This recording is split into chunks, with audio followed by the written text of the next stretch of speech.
ये आपका सीआरपीसी में ये 309 चल रहा था भाई। आपका कल जो पढ़ाया जा रहा था सीआरपीसी की धारा आपका 309 पढ़ाई जा रही थी। इसमें आपका दो तीन क्वेश्चन बनने का चांस रहता है। पहला क्वेश्चन आपका ये बताया गया था कि आपका जब जांच या विचारण में जो भी एविडेंस लिया जाएगा वह एक बार जब साक्षियों की परीक्षा शुरू हो गई तो डेली बाय डेली यानी कि दिन प्रतिदिन चलेगी जब तक कि न्यायालय कारण दर्शाकर अगली कोई डेट न डाल दे। तो पहला क्वेश्चन हमने बनाया था केस भी कि स्पीडी ट्रायल या त्वरित विचारण या शीघ्र विचारण कहाँ समाहित हैं सीआरपीसी में। तो 309 यानी कि 309। इसके बाद आगे आइए इसमें देखा जाए 309 में एक दो और आपका टेक्निकल पॉइंट हैं जो कंपटीशन में पूछा जा सकता है और वहीं आपका बेरेट की भाषा के अनुसार चलना है। देखिए परंतु परंतु भी आपका महत्वपूर्ण है। अगर दुराचार का मामला है तो जिस दिन पुलिस ने पुलिस रिपोर्ट 173(2) के तहत भेजी है यानी कि 4 शीट भेजी हैं उस तारीख से 2 मास के अंदर जांच और विचारण पूरा किया जाएगा। इसको दो एंगल से एक साथ जोड़िएगा कि इन्वेस्टिगेशन कितने दिनों में पूरा किया जाएगा। तो पिछली बार जे में आया था 173(1)(a) 2 माह के अंदर मैंने थाने के भार साधक अधिकारी को जब सूचना ऐसे दुराचार के अपराध की दी गई है उसके कितने माह के अंदर बैठिए हो, अंदर बैठ जाइए। उसके कितने माह के अंदर आपका कह सकते हैं कि आपका इन्वेस्टिगेशन पूरा किया जाएगा 2 माह के अंदर। और जब पुलिस 4 शीट भेज दी है तो 4 शीट भेजने के कितने महीने के अंदर इंक्वायरी और ट्रायल पूरा किया जाएगा वह भी अब बराबर हो गया है कितना आपका 2 माह। ये आ सकता है क्वेश्चन। यहीं अगर अपील का निपटारा पूछ ले दुराचार के मामले में तो 6 माह मारिएगा। मैं फिर बता दूं अपील पूछ ले तो 6 माह, अन्वेषण पूछे तो 2 माह और जांच या विचारण का समय कितना है 2 माह। यहाँ से क्वेश्चन बनने का पूरा चांस रहता है। और चांस क्या पिछली बार आपका जो जे की परीक्षा यूपी में हुई थी 173(1)(a) पूछा ही गया था।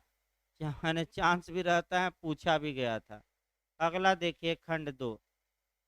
यदि न्यायालय किसी अपराध का संज्ञान करने या विचारण के प्रारंभ होने के पश्चात यह आवश्यक या उचित समझता है कि किसी जांच या विचारण का प्रारंभ करना मुलतवी कर दिया जाए, मुलतवी माने स्थगित कर दिया जाए या उसे स्थगित कर दिया जाए तो वह समय समय पर कारण दर्शाते हुए ऐसी शर्तों पर जो उचित लगे ऐसी जांच या विचारण को स्थगित कर सकता है। और यदि अभियुक्त अभिरक्षा में है तो उसे वारंट द्वारा प्रतिप्रेषित कर सकता है, रिमांड पर दे सकता है। यहाँ जो प्रतिप्रेषित शब्द लिखा गया है ये पुलिस प्रतिप्रेषण नहीं है बल्कि केवल और केवल न्यायिक प्रतिप्रेषण है।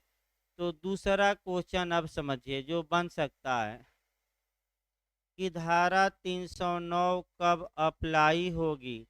तो जब न्यायालय जांच या विचारण प्रारंभ कर देता है तब सेक्शन 309 लागू होगा। और अभी मामला इन्वेस्टिगेशन के दौर में है तो सेक्शन 167 लागू होगा। दोनों को अंतर करिए एक एक लाइन। अगर मामला इन्वेस्टिगेशन के स्तर पर है, अन्वेषण के स्तर पर है तो अभियुक्त को पुलिस अभिरक्षा और न्यायिक अभिरक्षा दोनों में भेजा जा सकता है, लेकिन पुलिस अभिरक्षा में कब तक भेजा जाएगा? 167 के तहत गिरफ्तारी के प्रथम कितने दिन के अंदर बताया गया था? 15 दिन। और उसके बाद उसे लगातार किस अभिरक्षा में भेजा जाएगा? न्यायिक। लेकिन 309 में सतर्क रहना है, पुलिस अभिरक्षा में नहीं दिया जाता। ये सेक्शन तब लागू होगा जब इंक्वायरी या ट्रायल प्रारंभ हो चुका है, यानी कि 190 के तहत मजिस्ट्रेट ने क्या कर लिया है? संज्ञान। तो बस अंतर कर लीजिए, संज्ञान के पहले अभिरक्षा में भेजना है तो 167, संज्ञान के बाद भेजना है तो 309। फिर दूसरा क्वेश्चन यहाँ बनता है कि एक बार में अधिकतम कितने दिनों तक न्यायालय जांच या विचारण की लंबितावस्था में एक बार में अधिकतम कितने दिनों के लिए न्यायिक अभिरक्षा में अभियुक्त को भेज सकता है? तो नियम बदलेगा नहीं, एक बार में अधिकतम 15 दिन। ये नियम यहाँ भी नहीं बदलेगा। फिर एक बार याद रखिए, 167 में भी 15 दिन था और यहाँ भी कितना दिन है? 15। आगे देखिए, परंतु यह कि आपका परंतु देखिए, परंतु कोई मजिस्ट्रेट किसी अभियुक्त को इस धारा के अधीन एक समय में 15 दिन से अधिक की अवधि के लिए अभिरक्षा में प्रतिप्रेषित नहीं करेगा। ये भी अंडरलाइन कर लीजिए, पूछा जाता है कि एक बार में अधिकतम कितने दिन के लिए भेज सकता है? 15 दिन। अब बताइए, 167 में भी एक बार में अधिकतम कितनी अवधि के लिए भेज सकता था? 15 दिन। और यहाँ भी कितना है आपका? 15 दिन।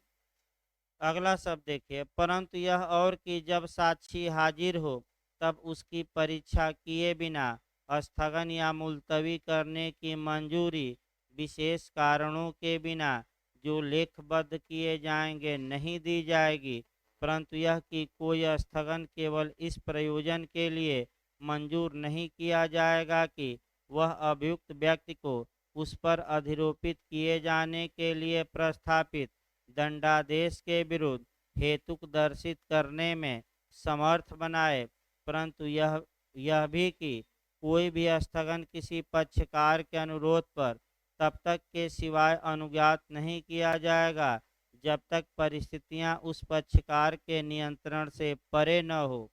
खंड ख है कि यह तथ्य कि किसी पक्षकार का कोई प्लीडर किसी अन्य न्यायालय में व्यस्त है, इसके आधार पर क्या स्थगन होगा कि नहीं? कल ही इसी पर भी बात था, तो होगा कि नहीं होगा? नहीं होगा।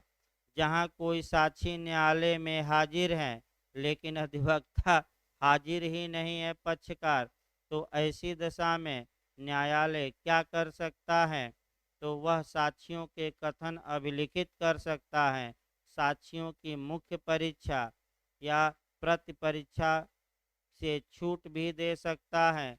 यानी कि इसका मतलब कुल मिलाकर ये रहा कि अगर कोई अधिवक्ता किसी अन्य न्यायालय में व्यस्त है तो इस आधार पर कार्यवाही को स्थगित नहीं किया जाएगा। अब न्यायालय स्वयं गवाह आ गया, अधिवक्ता साहब दूसरे न्यायालय में है, तो न्यायालय स्वयं उससे अधिवक्ता की परीक्षा कथन उत्तर लेकर उसे क्या करेगा? कहेगा जाओ। तो ये आगे और हम बताएंगे भविष्य में, लेकिन मुख्य मुख्य जो बातें थी वो समाप्त हो गई। इसके बाद 310 पूछा जाता है, स्थानीय निरीक्षण, लोकल इंस्पेक्शन। सेक्शन याद रखना है, 310 जब भी पढ़िएगा तो कम से कम दो धाराएं और पढ़िएगा सीआरपीसी की। 139 आपका पूछा गया था झारखंड में और 148 याद रखना है, और फिर 310। तीन सेक्शन प्री के लिए याद रखिएगा। पहला सेक्शन आपका 139, दूसरा 148 और तीसरा 310। एक एक सेक्शन देखा जाए। 339 में आपका जो स्थानीय अन्वेषण, लोकल इन्वेस्टिगेशन की बात की गई है, तो तुरंत सतर्क रहिएगा। एक शब्द पर अंतर आएगा और क्वेश्चन इसीलिए यहाँ से बन भी रहा है। अगर लोकल इन्वेस्टिगेशन पूछा भी गया था, कई लोग भ्रम में आ गए, 310 मार्कर आ गए। अगर लोकल इन्वेस्टिगेशन पूछे, स्थानीय अन्वेषण पूछे कि मजिस्ट्रेट किस सेक्शन के तहत स्थानीय अन्वेषण का आदेश देता है, तो 139 मारिएगा आपका न्यूसेंस के मामले में। अगर यही आपका लोकल आपका इंक्वायरी दे दे, स्थानीय जांच दे दे किस सेक्शन के तहत, तो 148 मार्क कराइएगा। सब चेंज मैं कर रहा हूँ। लोकल आपका इंक्वायरी दे दे या स्थानीय जांच दे दे, तो कौन सी धारा मारना है, 148। और यही स्थानीय निरीक्षण दे दे, लोकल इंस्पेक्शन दे दे, तो 310। यानी कि जो न्यायाधीश, पहले सामान्य बात समझिए एक लाइन, न्यायाधीश या मजिस्ट्रेट पक्षकारों को पूर्व सूचना देकर स्वयं घटना स्थल का निरीक्षण कर सकता है और स्वयं ये देख सकता है कि घटना स्थल पर क्या हुआ, क्या स्थिति है। अब जल्दी फिल्मों में जरूर चले जाते हैं, जज साहब अपना लाल बत्ती लगाए फिल्मों में, जहां अपराध होता है वहां पहुंच जाते हैं, लेकिन आपका व्यवहार में ऐसा कम दिखाई देता है। फिल्मों में ज़्यादा दिखाई देता है कि जज साहब भी कहाँ पहुंच गए, घटना स्थल पर, लेकिन व्यवहार में ये बातें क्या रहती हैं, कम दिखाई देती हैं। जहाँ तक एमपी के मॉडल का प्रश्न है, एमपी एक कदम आगे जाकर क्वेश्चन बनाया कि जो स्थानीय इंस्पेक्शन करता है न्यायाधीश या मजिस्ट्रेट, उसका एविडेंशियल वैल्यू क्या होगी। दिया था सब्सटेंसिव लॉ होगा, यानी कि सारवान या मुख्य साक्ष्य होगा। दूसरा ऑप्शन कार्बोरेटिंग नेचर का होगा, यानी कि संपोषक साक्ष्य होगा।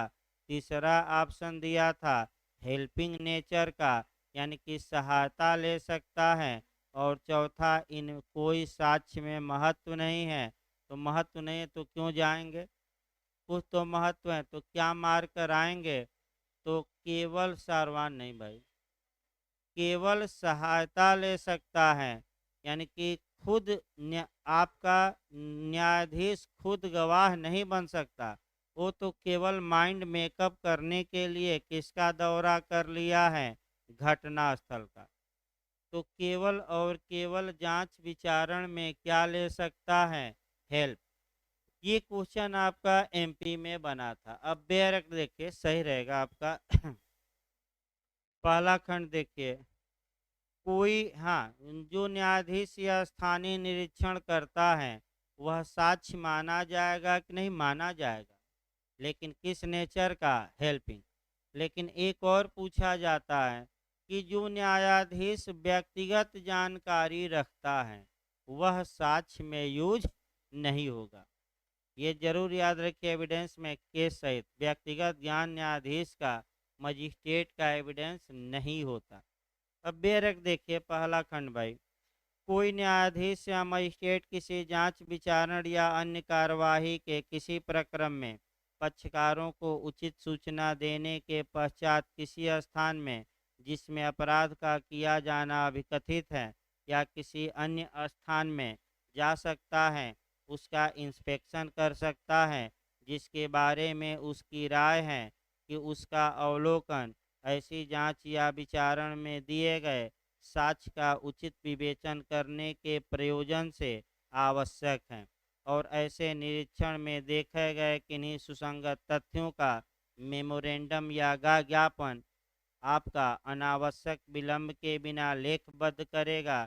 ऐसा ज्ञापन मामले के रिकॉर्ड का भाग होगा और अभियोजक, परिवादी या अभियुक्त या मामले का कोई अन्य पक्षकार ऐसा चाहें तो उसे ज्ञापन की जो कॉपी है, प्रतिलिपि है, फ्री में दी जाएगी। यानी कि इसलिए निरीक्षण करता है कि जो बातें उसके सामने आई हैं और वह बात क्लियर कट हो जाए, यानी कि बातें सही हैं कि गलत हैं, जाकर एक बार मैं कहाँ चला जाऊं, घटना स्थल पर या अन्य स्थान पर। अब आइए 310 के बाद 311 आ जाइए। 311 से भी क्वेश्चन बनता है और 311 फिर एक बार बैक होइए, कॉन्सेप्चुअल क्वेश्चन भी बनता है, सेक्शन बनता है। आवश्यक साक्षी को समन करने या उपस्थित व्यक्ति की परीक्षा करने की शक्ति किस सेक्शन में दी गई है न्यायालय को? 311। तो एक तो सेक्शन याद रखना है। देखिए, सामान्य नियम क्या है कि आपराधिक मामलों में किसी गवाह को न्यायालय तभी तलब करता माने समन जारी करता है, बुलाता है। समन पर सुबह बताया गया कि समन पर गवाह नहीं आता तो क्या जारी होगा? गिरफ्तारी का वारंट। फिर भी फरार हो गया, छिपा रहा है, तो उसके बाद क्या विकल्प है? उद्घोषणा। और उसके बाद क्या विकल्प है? कुर्की। उसके बाद कोई विकल्प नहीं है, भाग गया, तो उसके बाद खोते पुलिस खोजती रहेगी, लेकिन कोई विकल्प नहीं है। तो आपका सतर्क रहना। उसके बाद कोई विकल्प नहीं है। देखिए, सामान्यतः अभियोजन अपने गवाहों की लिस्ट न्यायालय में देता है और अभियुक्त भी अपनी गवाहों की लिस्ट न्यायालय में देता है। अभियोजन की मांग पर अभियोजन के गवाहों को समन जारी किया जाता है, बुलाया जाता है। और अभियुक्त के गवाह हैं तो अभियुक्त की मांग पर किसके गवाहों को बुलाता है न्यायालय? अभियुक्त के। फिर परीक्षा होती है। लेकिन लेकिन लग गया तो न्यायालय को ये इनहेरेंट पावर है, ये अंतर्निहित शक्ति है कि अगर न तो अभियोजन ने किसी गवाह का नाम दिया है, न ही अभियुक्त के पक्ष ने, और न्यायालय को लगता है कि यह जो व्यक्ति है ये मामले में कुछ खास जानता है और इसकी गवाही मामले को क्लियर करने के लिए जरूरी है, तो भले किसी ने गवाह न बनाया हो, न्यायालय सुमोटो से स्वतः ऐसे गवाह को क्या करेगा? तलब कर सकता है। और किस धारा में ऐसे गवाह को तलब कर सकता है? आवश्यक साक्षी को समन करने की शक्ति कोर्ट को किस सेक्शन में? सेक्शन याद करके जाइएगा, 311। या तलब नहीं किया गया, कोर्ट में मौजूद है वह व्यक्ति, तो तलब नहीं करना है, कहा जाएगा आओ कटघरे में और तुम भी क्या दो? गवाही। क्योंकि तुम पक पक बोल रहे हो ज़्यादा, तो कुछ जानते हो तो आकर कटघरे में शपथ लो और क्या दो? और बाहर है तो तब समन जारी। इसके बाद 311 ए से पिछली बार जे में बना था। देखिए, जे में हम दो क्वेश्चन इधर बता चुके हैं, तीन क्वेश्चन हम बता चुके हैं जो पिछली बार जे में बना था। फिर हम बता दें, एक आपका 303 बना था, दूसरा आपका इधर 304, 5, 6, 7, 8, 9, नहीं, ये 311 ए बना था। दूसरा वो दूसरे राज्य में बना था, यूपी जे में आपका 311 ए पिछली बार बना था, एपीओ में रिपीट कर सकता है। देखिए, 311 ए आपका कब जोड़ा गया? 2005 में, 23/6/2006 से लागू है। नमूना हस्ताक्षर या हस्तलेख देने के लिए किसी व्यक्ति को आदेश देने की मजिस्ट्रेट की शक्ति। तो पहला क्वेश्चन बनता है कि नमूना हस्ताक्षर या हेड राइटिंग देने के लिए किसी व्यक्ति को मजिस्ट्रेट आदेशित कर सकता है किस धारा के तहत? तो धारा रट कर जाइए, 311 ए के तहत। दूसरा क्वेश्चन बनता है कि कौन मजिस्ट्रेट ऐसा आदेश देने में सक्षम है? तो पहली लाइन मजिस्ट्रेट का नाम ही लिखा है, वहीं अंडरलाइन करिएगा। मैं फिर बता दूं, ये भी क्वेश्चन बन सकता है। तो प्रथम वर्ग न्यायिक मजिस्ट्रेट। 4-5 लोगों का नाम देगा तो पहली वरीयता आपको कौन देनी है कंपटीशन में, जो बेयर एक्ट में नाम है। ये नहीं कि देख लीजिएगा कि ये बड़ा न्यायालय है छोटा न्यायालय है बड़े छोटे से नहीं काम चलेगा, काम कहाँ से चलेगा। फिर एक बार याद रखिए, हेडिंग पूछा था, लेकिन हेडिंग से आगे भी इसमें पूछा जाता है। इसको कोरलेट भी एविडेंस में करना है और वह 73 से कर लीजिएगा। अभी हम उसको बताते हैं, पहले ये धारा हो जाए। देखिए आपका 73 एविडेंस की धारा अभी हम बताएंगे, उसको पहले ये हो जाए।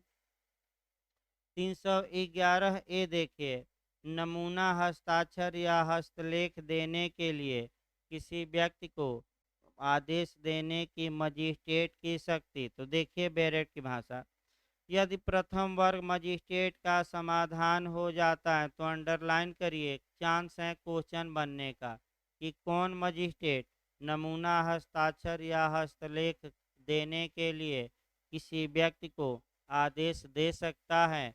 तो 4 ऑप्शन देगा, तो क्या मारेंगे उसमें, first class judicial magistrate, underline कर लीजिए भले बैरक पर। प्रथम वर्ग न्यायिक मजिस्ट्रेट का समाधान हो जाता है कि इस संहिता के अधीन किसी अन्वेषण की कार्यवाही के उद्देश्य के लिए नमूना हस्ताक्षर या हस्तलेख देने के लिए किसी व्यक्ति को जिसके अंतर्गत अभियुक्त भी है, यानी कि किसका हस्तलेख लिया जा सकता है, हस्ताक्षर, अभियुक्त का, गवाह का, जमानतदार का, उपर्युक्त सभी का।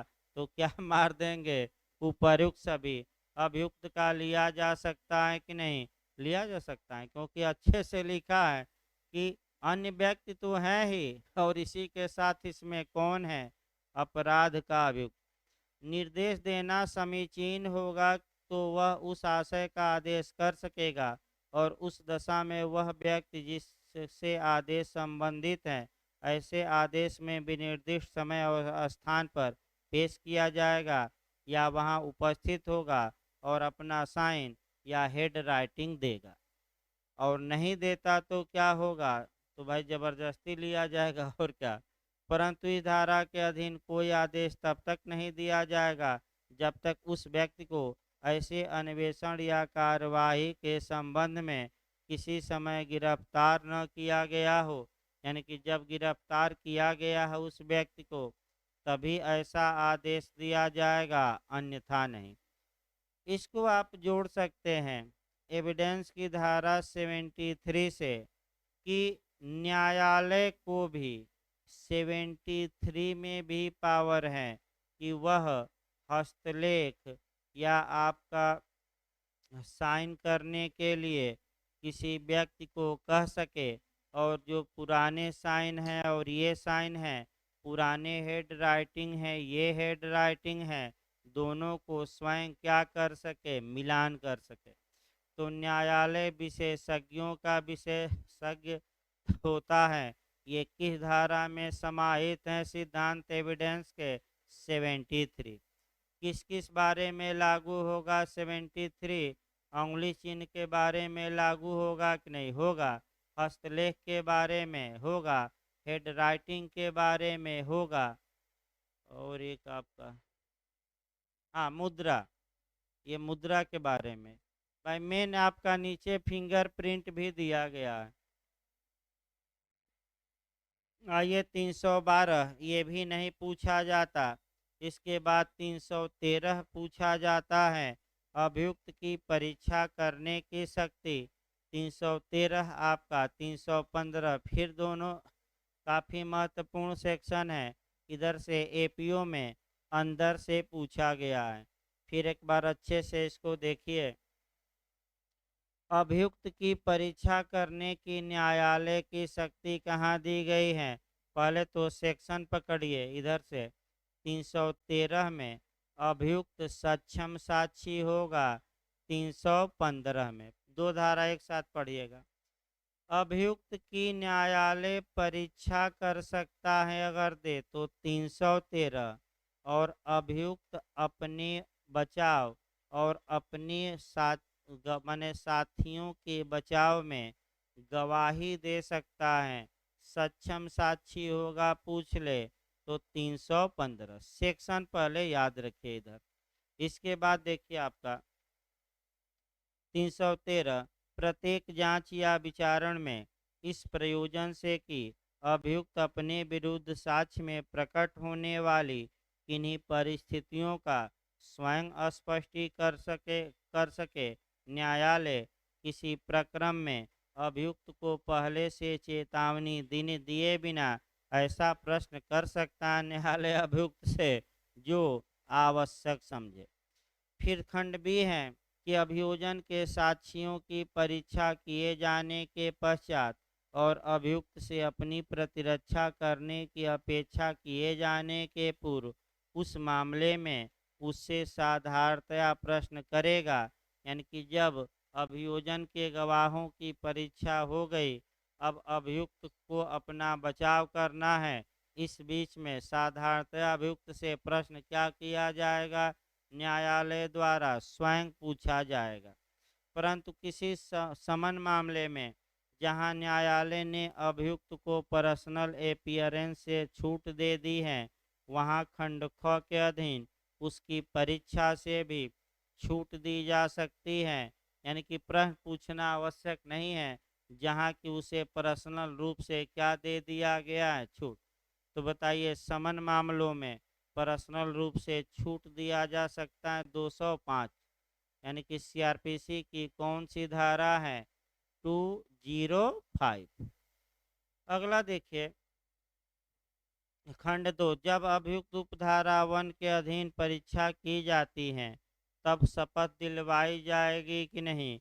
नहीं दिलवाई जाएगी। और अभियुक्त ऐसे प्रश्नों का उत्तर देने से अगर इनकार करे या गलत गलत उत्तर दे दे तो कोई कार्यवाही की जाएगी कि नहीं? खूब पूछा जाता है ये। तो अभियुक्त को शपथ भी नहीं दिलवाई जाएगी। 313 में अभियुक्त प्रश्नों का उत्तर देने से क्या कर सकता है? डिनाई भी। और झूठ उत्तर दे दे तब भी उस पर कोई कार्यवाही नहीं की जाएगी। आपका चौथा खंड देखिए अभियुक्त द्वारा दिए गए उत्तरों पर उस जांच या विचारण में विचार किया जा सकता है और यदि किसी अन्य ऐसे अपराध की जिसका उसके द्वारा किया जाना दर्शाने की उन उत्तरों की नेचर हो तो किसी अन्य जांच या विचारण में भी आपका ऐसे उत्तरों का प्रयोग किया जा सकता है। इसका मतलब कि पता लगा कि ये उत्तर दिया तो अन्य अपराध लेकर आपका ये कर दिया, तो उसमें भी आपका पेश किया जा सकता है। इसके बाद आपका 314 मौखिक बहस और बहस का ज्ञापन। तो मैं बता चुका हूँ कि जब अभियोजन का साथ समाप्त हो गया, अभियुक्त ने अपना बचाव कर लिया, तो लास्ट स्टेज में आर्गूमेंट होता है, बहस होती है। और आपका बहस में दोनों पक्षकार अपने अपने क्या देते हैं? तर्क देते हैं। और बहस आपका सत्र न्यायालय के विचारण में दी गई है 234, यानी कि आर्गुमेंट कहाँ दिया गया है? कोर्ट ऑफ सेशन वाले ट्रायल में की धारा में 234, निर्णय 235 और पूर्व दोष सिद्धि 236। तो बहस भी नहीं देखना। इसके बाद 315 से क्वेश्चन बनता है। 313 याद रखिए आपका शपथ नहीं दिलवाई जाएगी, अभियुक्त इनकार कर सकता है, मिथ्या भी बोल देता है तो कोई कार्यवाही नहीं होगी। ये तीन बातें जरूर 313 में याद रखना है। अब 315 काफी महत्वपूर्ण है। जब भी 315 पढ़िएगा संविधान का एक अनुच्छेद पढ़ना है, जोड़ लीजिए आर्टिकल 20 का क्लाज 3 पढ़ना है। फिर एविडेंस की धारा 118 पढ़ना है, दो जगह से जोड़कर पढ़ना है 315। और एक टेक्निकल क्वेश्चन बनता है, वह मैं लास्ट में अलग से लिखवा दूंगा जो केवल 10% लोग ही सही करके आते हैं, तो लास्ट में मैं लिखवाऊंगा। लेकिन पहले कुछ सामान्य नियम देखा जाए, तब आपका और बताया जाएगा। देखिए सामान्य नियम, हमारा जो कॉन्स्टिट्यूशन है उसका आर्टिकल 20 का क्लाज 3 ये बताता है कि किसी भी अपराध के अभियुक्त व्यक्ति को स्वयं के विरुद्ध साक्ष्य देने के लिए बाउंड या बाध्य या विवश नहीं किया जाएगा। लेकिन अगर अभियुक्त अपने खिलाफ साक्ष्य देना चाहता है, स्वेच्छा से देना चाहता है, तो कानूनन कोई रोक टोक नहीं है। जैसे कि आपका 164 सबसे अच्छा उदाहरण है। कोई अभियुक्त है, वह स्वेच्छा से मजिस्ट्रेट के समक्ष अपने द्वारा किए गए अपराध को स्वीकार कर लेता है तो सही है। तो मजिस्ट्रेट 3 बातें बताते हैं कि तुम बाध्य नहीं हो, जो भी बोलना इच्छा से अपनी बोलना, जबरदस्ती से न बोलना, और तुम्हारे खिलाफ ही आगे चलकर एविडेंस में क्या होगा प्रयोग, ये 3 चेतावनी देंगे तब करवाते हैं। यानी कि वहाँ भी ये ध्यान रखा जाता है कि जबरदस्ती से कबूल न करवाया जाए अपराध, बल्कि कैसे करवाया जाए, स्वेच्छा से। तो अब आइए 118 एविडेंस पर आइए। 118 में कॉम्पिटेंट विटनेस बताया गया है।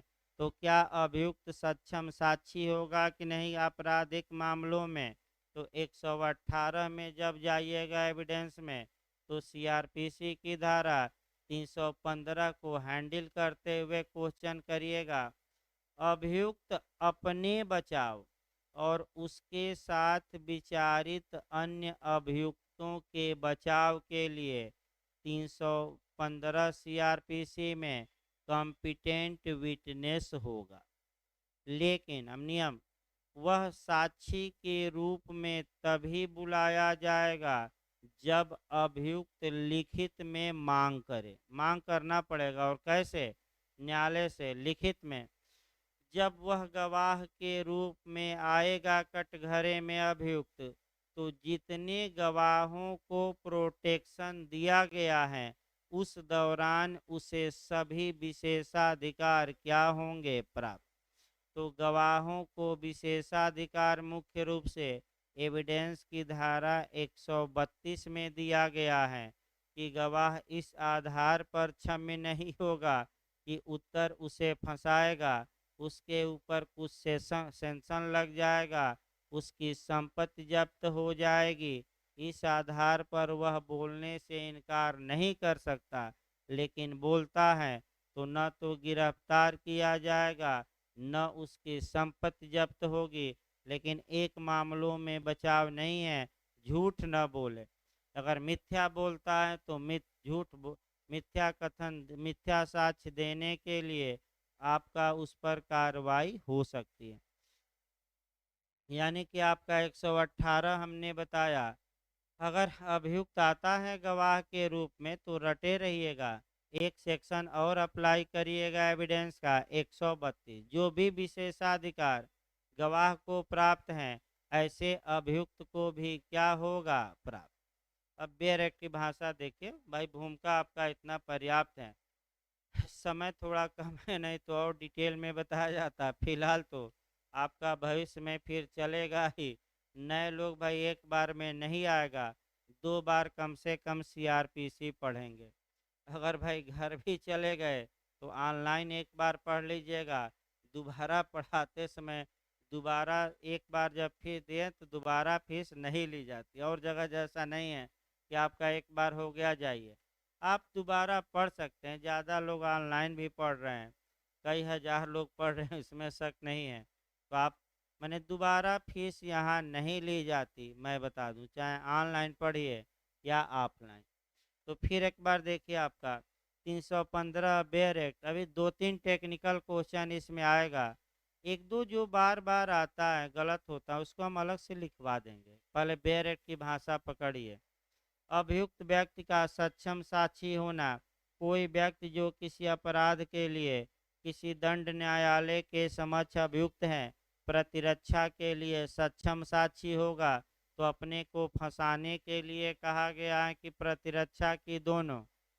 भाई ये भी पूछा जाएगा, अपने बचाव के लिए कि फंसाने के लिए कि दोनों के लिए बचाव। बेरक देखिए क्या लिखा है, प्रतिरक्षा के लिए सक्षम साक्षी, डिफेंस के लिए, बचाव के लिए, और अपने विरुद्ध या उसी विचारण में उसके साथ आरोपित किसी व्यक्ति के विरुद्ध लगाए गए आरोपों को नासाबित करने के लिए शपथ पर साक्ष्य दे सकता है। तो पहला नियम, अपने पक्ष में साक्ष्य देगा कि विरोध में, पक्ष में अपने जो साथ विचारणीय उसके लोग हैं, माने जो अन्य अभियुक्त हैं, जो जिसका विचारण उसके साथ हो रहा है, उनके भी प्रतिरक्षा के लिए साक्ष्य दे सकता है, शपथ पर साक्ष्य देगा, और अपने या अपने साथियों के ऊपर लगे आरोपों को साबित करने के लिए कि ना साबित, ना साबित मतलब जो आरोप लगे हैं हम लोगों के ऊपर वह गलत है, सत्य नहीं है, इसके लिए शपथ पर साक्ष्य देगा कि बिना शपथ के, शपथ पर 313 में कोई शपथ नहीं दिलवाई जाती थी, लेकिन 315 में उसे क्या दिलवाई जा रही है, शपथ। अगला देखिए, परंतु वह स्वयं अपनी लिखित प्रार्थना के बिना गवाह के रूप में न बुलाया जाएगा। तो मैंने पहले ही बताया कि गवाह के रूप में आना चाहता अभियुक्त तो लिखित में इसकी क्या करे, डिमांड करे। भाई स्वेच्छा से न्यायालय नहीं कह सकता कि आप गवाह बनिए, जब तक न्यायालय लिखित में आपका मांग न करे। दूसरा, उसका स्वयं साक्ष्य न देना, यानी कि इसका मतलब कि अगर अभियुक्त अपने को गवाह के रूप में पेश नहीं करता है तो क्या पक्षकारों द्वारा इसके बारे में कोई कमेंट या टीका टिप्पणी की जाएगी कि नहीं, नहीं की जाएगी। क्या उसके विरुद्ध कोई अनुमान लगाया जाएगा कि नहीं, नहीं लगाया जाएगा। खंड 2 फिर से खंड ख देखिए, काफी यही अगला खंड और महत्वपूर्ण होगा। देखिए खंड ख, उसका स्वयं साक्ष्य न देना, पक्षकारों में से किसी के द्वारा या न्यायालय द्वारा किसी टीका टिप्पणी का विषय नहीं बनाया जाएगा, कोई कमेंट नहीं किया जाएगा। इसके बाद, और न उसके या उसी विचारण में उसके साथ आरोपित किसी व्यक्ति के विरुद्ध कोई उपधारणा की जाएगी, यानी कि गवाही नहीं दिया तो ये नहीं अनुमान लगाया जाएगा कि हो सकता है ये अपराध किया हो। न तो कोई कमेंट बाजी और न ही कोई अभियुक्त या उसके साथियों के विरुद्ध अनुमान ही लगाया जाएगा, यानी कि चाहे तो अभियुक्त गवाह बने और चाहे तो न बने। अगर नहीं बनता है तो उसके खिलाफ कोई आपका माने गलत अनुमान नहीं लगाया जाएगा और टीका टिप्पणी भी की जाएगी कि नहीं, नहीं की जाएगी। लेकिन लग गया तो कुछ न कुछ समस्या है, वही समस्या पूछी जाती है।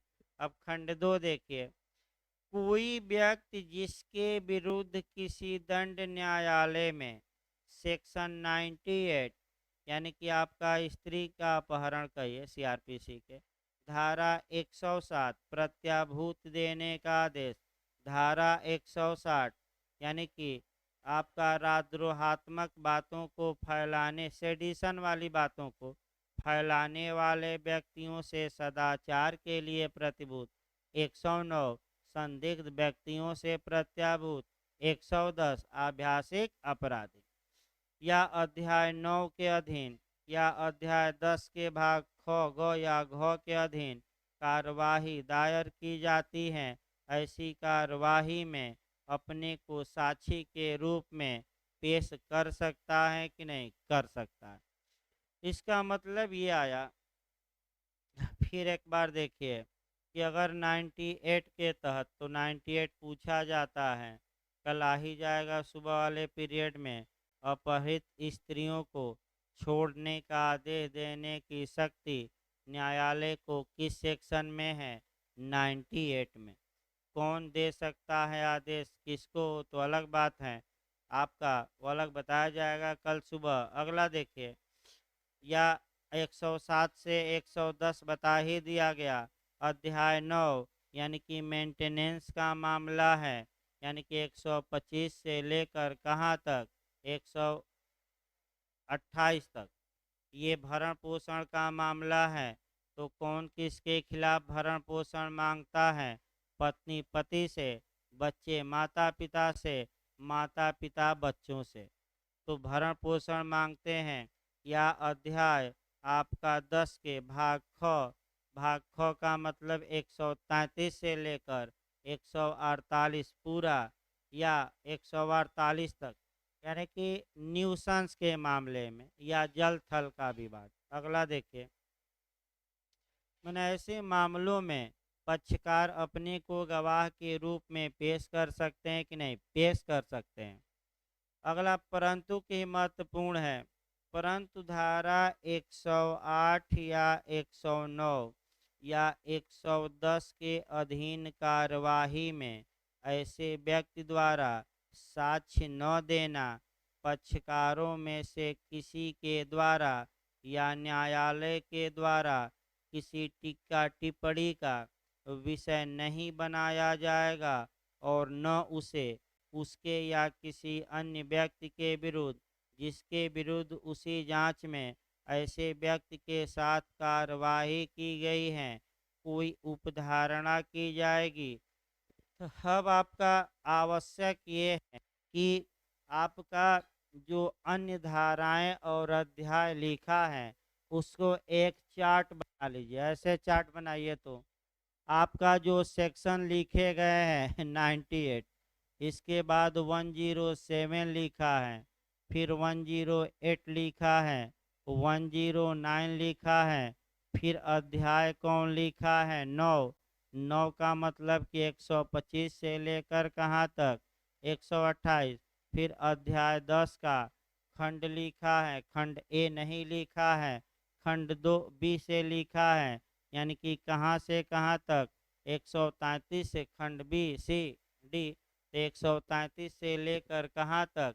145 खंड बी सी और डी। अब यहाँ आपको सतर्क रहना है। देखिए आपका कैसे क्वेश्चन अंदर से बना है। पहले तो परंतु का सेक्शन हटा दीजिए। आपका 108, 109, 110, तो 108, 109 और 110। अगर 108 के तहत राजद्रोहात्मक बातों को फैलाने वाले व्यक्तियों से सदाचार की प्रतिभूति मांगी गई है और ऐसे व्यक्ति अपने बचाव में गवाह के रूप में नहीं आते, तो क्या कोई टिक्का टिप्पणी इनके खिलाफ इस बारे में की जाएगी कि नहीं? नहीं। और क्या कोई विपरीत अनुमान लगाया जाएगा कि नहीं? नहीं।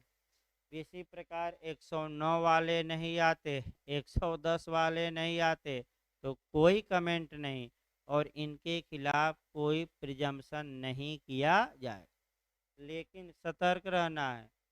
अगर मामला 98 वाला है, 107 वाला है, मेंटेनेंस वाला है या 133 से लेकर 145 वाला है और जिसके खिलाफ कार्यवाही की जा रही है, अगर वह अपने को गवाह के रूप में प्रस्तुत नहीं करता, तो दूसरा पक्षकार कमेंटबाजी भी करेगा और उपधारणा भी की जाएगी। एक सटीक उदाहरण मेंटेनेंस का आता है, तो बताइए मेंटेनेंस के मामलों में आपका कमेंटबाजी और उपधारणा की जा सकती हैं कि नहीं? की जा सकती हैं। तो किन धाराओं में नहीं की जाएगी? केवल 3। तो इन धाराओं के अलावा जो धाराएं बची हैं, अगर इनमें जिसके खिलाफ कार्यवाही चल रही है वह अभियुक्त तो नहीं है, लेकिन अगर वह अपने को साक्षी के रूप में प्रस्तुत नहीं करता, तो टीका टिप्पणी का विषय भी है और क्या किया जाएगा? एक अनुमान भी उसके खिलाफ लगाया जाएगा। सबसे उत्तम उदाहरण 125 का, पूरा तो हम उदाहरण नहीं दे सकते, एक उदाहरण 125 का देखा जाए सीआरपीसी, क्योंकि इसमें भी अनुमान लगाया जा सकता है, कमेंटबाजी भी की जा सकती है। पत्नी ने पति के खिलाफ मुकदमा किया। पति अभियुक्त नहीं है, लेकिन पति के विरोध में मुकदमा किया गया है कि ये मेंटेनेंस दे। पति अपने को उस मामले में बचाव के लिए या पत्नी का विरोध करने के लिए गवाह के रूप में अपने को प्रस्तुत नहीं करता, तो क्या पति के खिलाफ टीका टिप्पणी कोर्ट में की जा सकती है कि नहीं? की जा सकती है। और पति के खिलाफ एक प्रिजम्पशन भी लगाया जा सकता है कि हो सकता है कि ये मेंटेनेंस देने में नेग्लिजेंस बरता हो, उपेक्षा बरता हो, क्योंकि अगर सही रहता तो आकर कोर्ट में क्या देता, गवाह बनकर क्या देता, गवाही। हम्म, क्या-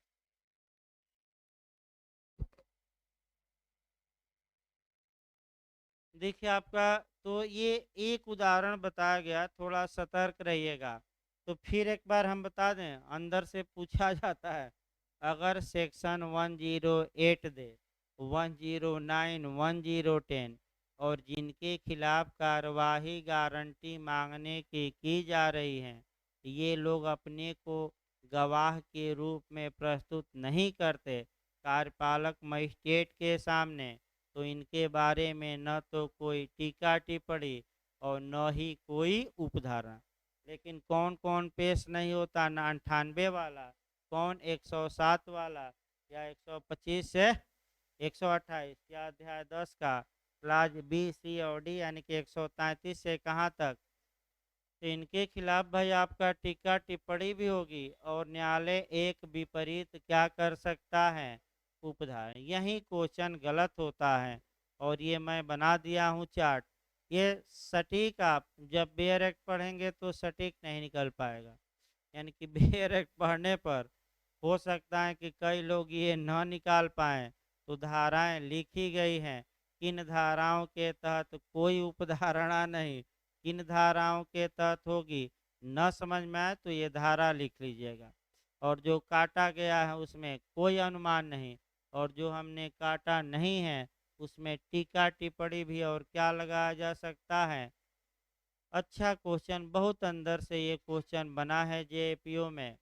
भाई यही क्वेश्चन दो चार आपको आगे बढ़ाएंगे, मैं बता दूं, चाहे कोई भी कंपटीशन हो। अगला देखिए आपका 316।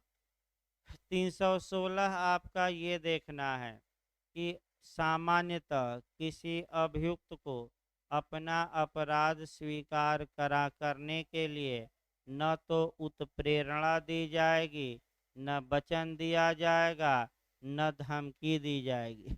तो एविडेंस की धारा 24 पर गौर करिएगा। उत्प्रेरणा वचन धमकी द्वारा कराई गई संस्वीकृति विसंगत होगी कौन सी एविडेंस की धारा? 24 में। लेकिन इसका अपवाद सीआरपीसी की धारा 306 और 307 है, जहाँ की अगर सह अपराधी को सरकार उत्प्रेरणा देती है, धमकाती है, वचन देती है, वचन तो पहले से ही दी है कि तुम्हारी सजा मैं क्या करा दूंगी, माफ, वचन देती है, धमकाती है, उकसा देती हैं, कल ही बताया गया, और उससे अपना अपराध स्वीकार करवा लेती है, तो वैध माना जाएगा कि अवैध? वैध। तो किसको उत्प्रेरणा वचन धमकी देकर कन्फेशन कराना वैध होगा? अपराधी को। और अन्य मामलों में वैध। तो क्या संस्वीकृति या कथन कराने के लिए सामान्यतः उत्प्रेरणा वचन धमकी दी जाएगी कि नहीं? नहीं। लेकिन लिखा गया सेक्शन 316 में, देखिए दो अपवाद हैं 316 में, इसके बाद ये नियम लागू होगा। तो 316 में कौन कौन सी धाराएं अपवाद दी गई हैं? कल मैं बताया था, भले आपको याद ना हो, 306 और। तो इसमें उत्प्रेरणा वचन धमकी सरकार दे सकते हैं कि नहीं? सह अपराधी को दे सकती है और बयान सही होगा। 300 आप 17 देखिए, कुछ मामलों में अभियुक्त की अनुपस्थिति में जांच या विचारण किए जाने के लिए उपबंध, यहाँ से भी आपका क्वेश्चन बनता है। देखिए 273 से आपको शुरू करना है जब ये पढ़िएगा। 273 में ये है 273 सीआरपीसी कि अभियुक्त के खिलाफ जो भी एविडेंस लिया जाएगा वह तभी लिया जाएगा जब अभियुक्त कोर्ट में क्या हो, हाजिर की गैर हाजिर, हाजिर। लेकिन ये नेचुरल जस्टिस, आरडी अल्ट्रम पर्टम, लेकिन ये विधि का पूर्ण नियम नहीं है। मैं बता दूं, कुछ दशाओं में इस नियम का अपवाद भी दिया गया है। कई अपवाद हैं, केवल हम दो ही बता रहे हैं। एक सीआरपीसी 299 जहां अभियुक्त क्या हो गया है, फरार, और दूसरा 317 जहां अभियुक्त न्यायिक कार्यवाही में एक बार नहीं बार बार विघ्न डालता हो, तो न्यायालय कहेगा कि जाकर घर रहो या जेल में, तुम्हारे अधिवक्ता के सामने हम क्या ले लेंगे, माने साक्ष्य ले लेंगे। लेकिन न्यायालय जब चाहे बीच में बुला सकता है अभियुक्त को, माने ये जो आदेश है रद्द कर सकता है। तो कुछ मामलों में, अब देखिए आपका बेरेक, देखिए सामान्य बातें हुई अभी। देखिए आपका कुछ मामलों में अभियुक्त की अनुपस्थिति में जांच और विचारण किए जाने का उपबंध। इस संहिता के अधीन जांच या विचारण के किसी प्रक्रम में यदि न्यायाधीश या मजिस्ट्रेट का उन कारणों से जो अभिलिखित किए जाएंगे विश्वास हो जाता है कि न्यायालय के समक्ष अभियुक्त की पर्सनल एपियरेंस न्याय के हित में आवश्यक नहीं है, यानी कि पहला आधार हुआ कि न्यायालय की ये राय है कि अभियुक्त की व्यक्तिगत उपस्थिति आपका न्याय हित में आवश्यक नहीं है, यानी कि नहीं भी रहेगा अभियुक्त तो न्याय का गला नहीं घुट जाएगा, न्याय होगा, पहला नियम। और या अभियुक्त न्यायिक कार्यवाही में बार बार क्या डालता है, विघ्न। तो बताइए कितनी दशाओं में अभियुक्त की अनुपस्थिति में भी जांच विचारण किया जा सकता है, दो। तो पहला क्या है, अभियुक्त अनुपस्थित रहे तो न्याय विफल नहीं होगा, और दूसरा न्यायिक कार्यवाही में बार बार क्या डाल रहा है, वहीं आपका बोलना चालना शुरू कर दे रहा है, आपका बकाना। जैसे कि आपका इस समय वीडियो वायरल हो रहा है झारखंड का, दरोगा जी आपका पीड़ित के ही पिता को थाने में बुलाकर धमकाते हैं कि समझौता कर लो, ये वीडियो वायरल हो गया। तो अभी वायरल आपका सोशल मीडिया पर एक वीडियो जज साहब का वायरल होता है, उसमें भी वो आपका धमकाते हैं दरोगा जी को कि वर्दी उतरवा दूंगा, काहे इतना परेशान किए हो सबको, तुम्हारी बिटिया रहती तो क्या नहीं खोते। तो बोलती बंद हो गई दरोगा जी की, यानी कि बोल ही नहीं पा रहे हैं, और जैसे इधर उधर बोल रहे हैं आपका डांट दे रहे हैं जज साहब कि ज़्यादा न बोलो, स्वास्थ्य के लिए क्या है, हानिकारक। तो ये सही बात है, ज़्यादा बोलना भी स्वास्थ्य के लिए हानिकारक ही होता है। देखिए आगे, अगला देखिए, दो दशाएं हैं, याद रखिए। जैसे कि आपका मान लीजिए अभियुक्त आया, एक और उदाहरण बता दिया जाए भाई, लेकिन न्यायालय बाद में कभी भी इसको आदेश को रद्द करके अभियुक्त को क्या कर सकता है, बुला सकता है, क्योंकि हाँ नहीं ये बाहर किया है तो अधिवक्ता उसका रहेगा, ये नहीं कि अधिवक्ता को बाहर कर दीजिएगा, प्लीडर तो उसका रहेगा ही। जैसे कि आपका आसाराम का मामला है, ये जब कोर्ट में आते थे तो आपका विक्टिम कहता कहता था अभियोजन, ये बार बार टोका टाकी करते थे कि विक्टिम नहीं मेरी शिष्या है, आप शिष्या कहिए मेरी। तो एक दिन कोर्ट ने डांटा जज साहब ने कि चुप रहो निकम्मे, यही सब कह रहे हो, अभी यहाँ कटघरे में खड़े हो, बाहर की हवा ले रहे हो, चल जेल में ही रख दूंगा और तुम्हारे अधिवक्ता की उपस्थिति में क्या ले लूंगा, सच, बार बार क्यों बीच में टपक पड़ रहे हो शिष्या और इत्यादि, ये बीच में न बोलो, शांति से रहो, अशांति फैलाओगे तो क्या कर देंगे, जेल में ही रहना पड़ेगा, जो ये आकर बाहर की हवा ले रहे हो वो भी क्या हो जाएगी बंद।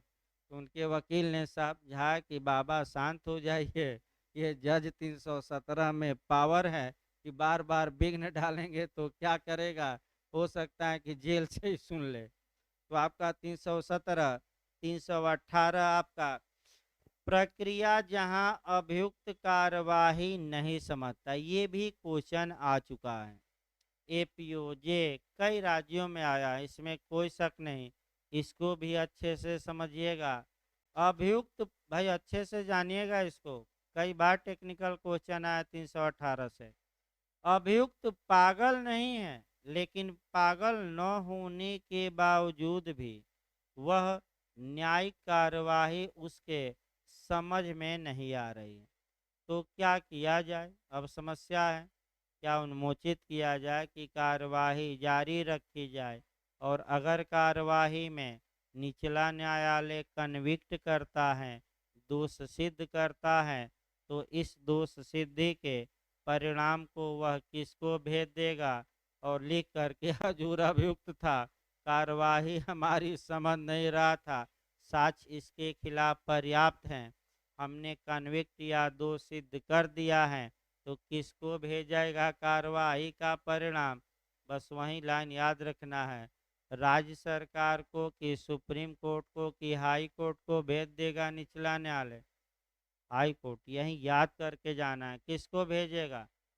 अभियुक्त पागल हैं कि नहीं है इस धारा में? नहीं है भाई, किसको भेजेगा याद रखना है। जब, लेकिन कब? जब कार्यवाही किस में फलित होती है? दोष सिद्धि, दोष मुक्ति में नहीं। फिर एक बार बैठ देखिए, बहुत अच्छा क्वेश्चन कई बार बना है, जाकर थोड़ा साल पेपर देखिए, एक बार फिर देखिए। यदि अभियुक्त विकृत न होने पर भी ऐसा है कि उसे कार्यवाही समझ में नहीं आती, तो न्यायालय जांच या विचारण में अग्रसर हो सकता है, और उच्च न्यायालय से भिन्न न्यायालय है। तो अगर कार्यवाही का परिणाम दोष सिद्धि है, तो कार्यवाही के मामले की परिस्थितियों और आपके साथ उच्च न्यायालय को भेज देगा। अब उच्च न्यायालय जैसा आदेश दे, तो किसको भेजी जाएगी रिपोर्ट? उच्च न्यायालय को। बहुत पूछा जाता है भाई। अगला ये 319 आ जाइए, अपराध के दोषी प्रतीत होने वाले अन्य व्यक्तियों के विरुद्ध कार्यवाही करने की शक्ति, ये भी बहुत महत्वपूर्ण है। 311 से इसको जोड़कर थोड़ा पढ़िएगा, फिर हम 311 बताते हैं। यदि किसी व्यक्ति को विटनेस किसी भी पक्षकार ने नहीं बनाया है, न्यायालय को लगता है कि ये गवाही देगा तो मामले के तथ्य उजागर होंगे कुछ, तो न्यायालय सुमोटो से, स्वप्रेरणा से आवश्यक साक्षी को क्या कर सकता है? तलब। तलब मतलब समन जारी करके क्या कर सकता है? बुला सकता है। सेम वही अभियुक्त पर लागू करा दीजिए। अगर कोई व्यक्ति अपराध में शामिल था, न तो उसका एफआईआर में नाम, या परिवाद किया गया तो परिवाद में भी नाम नहीं है, आपका पुलिस ने चार्ज शीट भेजा उसमें भी नाम नहीं, संज्ञान लिया गया उसमें भी नाम नहीं, लेकिन जब कार्यवाही न्यायालय में शुरू हुई, न्यायालय ने एविडेंसों का अवलोकन किया, और हाँ हाँ चलिए देखिए भाई, आपका कुंडली देखकर लगाया जाएगा। देखिए आपका 320 से आज आपका ये निपटा देना इधर का। 320 से भी आपका क्वेश्चन बनता है, और 320 में आपका पहला क्वेश्चन तो सेक्शन वाइज बनता है, सेक्शन वाइज तैयार रखना है आपका। कंपाउंडिंग ऑफेंस या शमनीय अपराध, या ऐसा अपराध, समनी समन, शमन का मतलब होता है, जो शाब्दिक अर्थ होता है जलाकर राख कर देना, यानी कि जलाकर राख कर देना, लेकिन सामान्य भाषा में अर्थ हुआ समझौता कर लेना। यानी कि किस धारा में शमनीय अपराधों का उल्लेख किया गया है? तो 320। पहले तो आपको सेक्शन याद करना है। दूसरा जो याद करना है, आपका क्लाज वाइज पूछा जाता है। अगर मामला 320 के क्लाज 1 में दिए गए मान्य धाराओं में आ जाता है, तो न्यायालय की अनुमति के बिना ही शमन या समझौता हो सकता है। और अगर अपराध 320 के क्लाज 2 में आता है, तो समझौता तो हो सकता है, लेकिन किसकी इजाज़त से? न्यायालय की। अब जो क्वेश्चन बनता है आपका पहला क्वेश्चन कि किस धारा के तहत अपराध समनीय है और किस धारा के तहत नहीं है। अब ये क्वेश्चन करना आसान काम नहीं है, इसलिए कठिन है कि इतनी धाराएं लिस्ट में याद करना थोड़ा क्या है, मुश्किल है।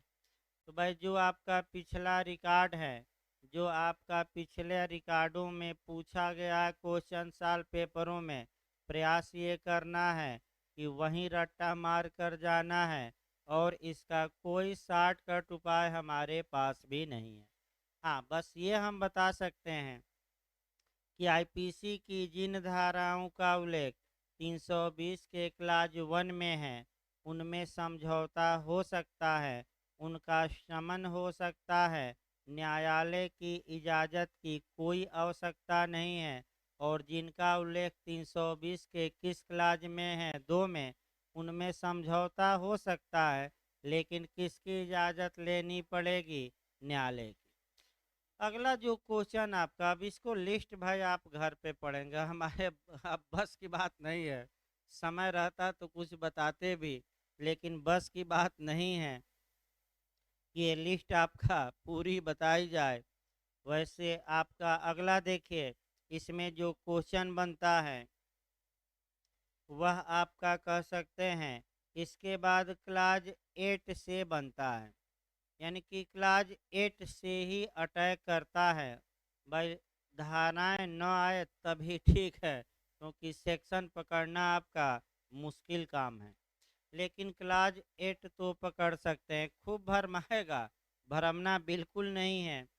अगर 320 के क्लाज 1 या 320 के क्लाज 2 के तहत किसी आपराधिक मामलों में पीड़ित और अभियुक्त समझौता कर लेते हैं, 1 में न्यायालय की अनुमति के बिना और खंड 2 में न्यायालय की अनुमति से, तो उसका इफेक्ट क्या होगा, प्रभाव क्या होगा? देखिए प्रभाव, एक लाइन बस याद करके जाइएगा, उसका प्रभाव सदैव एक्विटल होगा, दोष मुक्ति होगी, बाइज्जत बरी होगा। अब यही क्वेश्चन आपका कैसे घुमाएगा, देखिए कैसे घुमाएगा।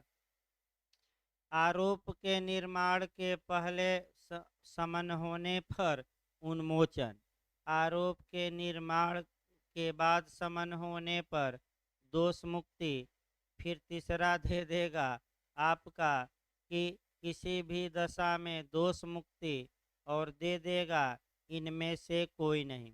तो चाहे आरोप निर्माण के पहले समझौता हो या आरोप निर्माण के बाद हो, इसका इफेक्ट जो होगा सदैव एक्विटल होगा, ये दिमाग में बैठाए रहिए।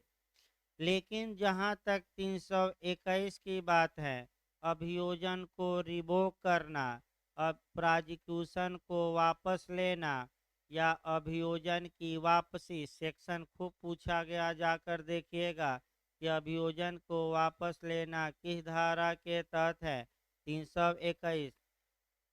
आपका इसका प्रभाव क्या होगा, इसका प्रभाव अलग अलग होगा, इसीलिए लोग आपका गलत करके आते हैं। फिर एक बार समझिए, अगर समन हो रहा है 320 में, तो चाहे आरोप के निर्माण के पहले समझौता हो या आरोप के निर्माण के बाद, इसका सदैव इफेक्ट क्या होगा कि अभियुक्त दोष मुक्त माना जाएगा। पहला नियम दिमाग में बैठाना है। लेकिन यही बात आपका अगर 321 में आए कि अभियोजन की वापसी का प्रभाव क्या होगा, तो वहाँ अलग अलग मारिएगा। आरोप के निर्माण के पहले अगर मुकदमा वापस सरकार लेती है, तो उसका प्रभाव उन्मोचन होगा, और आरोप के बाद लेती हैं वापस, तो उसका प्रभाव दोष मुक्ति, एक्विटल। इसीलिए क्वेश्चन बनता है 320 में सदैव दोष मुक्ति, 321 में सतर्क रहना है। आपका आरोप के निर्माण के पहले लिया जाएगा, अगर मुकदमा वापस, तो डिस्चार्ज अभियुक्त का होगा, और चार्ज फ्रेम करने के बाद लिया जाता है तो दोष मुक्ति। इसीलिए गलत होता है ये क्वेश्चन। अब आइए 321 देखा जाए। आपका अभियोजन वापस लेना किसी मामले का भार साधक कोई लोक अभियोजक यानी कि पब्लिक प्रोसिक्यूटर या सहायक लोक अभियोजक यानी कि एपीओ निर्णय सुनाए जाने के पूर्व किसी समय किसी विशिष्ट व्यक्ति के अभियोजन को वापस ले सकता है, लेकिन किसकी सहमत से लिया जाएगा? आपका कह सकते हैं कि न्यायालय की। अब यहाँ फूलन देवी का मामला पहले समझिए, तब और शब्द बताया जाएगा। जब मुलायम जी मुख्यमंत्री बने तो फूलन देवी पर जो मुकदमे थे, सभी मुकदमों को उन्होंने वापस ले लिया। मैंने लोक अभियोजक को निर्देशित किया या कि आप न्यायालय से सभी मुकदमों को क्या करिए, इनके खिलाफ जो है वापस। मुकदमा न्यायालय ने इजाज़त दे दिया, मुकदमा वापस हो गया, लेकिन इस वापसी को चुनौती दी जा सकती है हाई कोर्ट और सुप्रीम कोर्ट में, और इस आधार पर दी जा सकती है कि हजूर, अगर ये मुकदमा वापस ले लिया गया तो न्याय की हत्या हो जाएगी, जस्टिस का मर्डर हो जाएगा, हमारे प्रति घोर अन्याय हो जाएगा। तो बेहमई की जो विधवाएं थी वो पहुंच गई सुप्रीम कोर्ट, और सुप्रीम कोर्ट में उनकी याचिका पेंडिंग थी। तब तक वो अलग बात है कि भाई फूलन देवी का मर्डर हो गया, तो भाई फुल मर्डर हो गया तो मामला ऐसे ही क्या हो गया, समाप्त हो गया। नहीं तो आपका फैसला यानी कि कोर्ट चाहे तो मुकदमा वापस लेने को क्या कर सकता है, खारिज। दूसरा उदाहरण देखिए, कुछ दशाओं में मुकदमा तभी राज्य सरकार वापस ले सकती है जब केंद्रीय सरकार रजामंद हो। अगर केंद्रीय कानून के तहत अभियुक्त पर मुकदमा चल रहा है तो केंद्रीय कानून बनाया जाए, जैसे आईपीसी है, केंद्र का कानून है। तो ये जो विवाद उत्पन्न हुआ जब अखिलेश जी मुख्यमंत्री थे, उसी समय उत्पन्न हुआ। कुछ बम विस्फोट के आरोपित व्यक्तियों पर से वह अभियोजन वापस लेना चाहते थे, और केंद्र सरकार में भाजपा थी, तो भाजपा ने कभी भी इस बारे में सहमति ही नहीं दी, तो मुकदमा वापस नहीं हो पाया। तो कुछ दशाओं में किसकी सहमत से राज्य सरकार लेती है? केंद्रीय सरकार की। मुकदमा कौन वापस लेता है? पब्लिक प्रोसिक्यूटर यानी कि लोक अभियोजक या एपीओ। लेकिन मुकदमा जब वापस लेंगे, यूपी में आपका प्रावधान है कि राज्य सरकार की लिखित सहमत से, यानी कि राज्य सरकार लिखित में अनुज्ञा देगी, और वह लेटर राज्य सरकार वाला कोर्ट में क्या किया जाएगा, पेश। तो राज्य सरकार को पावर है कि मुकदमा क्या कर दे, वापस। तो चुनाव पहले खूब वापसी होती है, योगी जी ने भी वापस लिया था।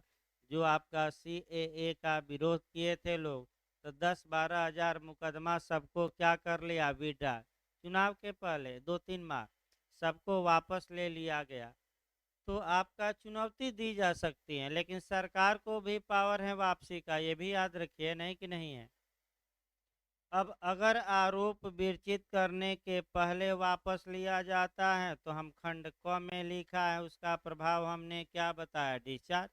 डिस्चार्ज मतलब पुनः मुकदमा उसी अपराध के लिए क्या किया जा सकता है, चला जा सकता। और आरोप निर्माण के बाद लिया जाता है तो उसका प्रभाव क्या होगा, दोष मुक्ति। परंतु महत्वपूर्ण है जहाँ की मामला फंसा था, ऐसा अपराध किसी ऐसी बात से संबंधित है, किसी विधि के विरुद्ध है, जिस पर संघ की कार्यपालिका शक्ति का विस्तार है, जैसे आईपीसी। तब किसकी सहमत ली जाएगी वापस लेने के पहले? आपका केंद्रीय सरकार। या एनआईए जांच की है, दिल्ली पुलिस जांच की है, या केंद्रीय सरकार की संपत्ति को नुकसान पहुंचा है, या ईडी जांच की है, मुकदमा वापस लेना है, तो तो भाई राज्य सरकार अकेले नहीं ले सकती, किसकी इजाज़त लेनी पड़ेगी? केंद्रीय सरकार।